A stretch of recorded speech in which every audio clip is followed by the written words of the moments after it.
الشيطان الرجيم আজকের এই মহাসমাবেশের দ্বিতীয় অধিবেশনের আনুষ্ঠানিক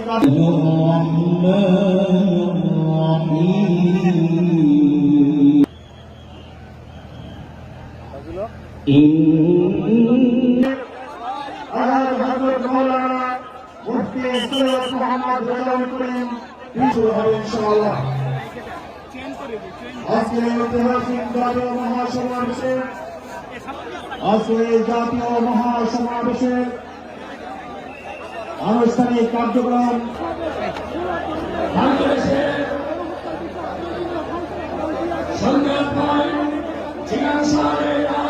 الله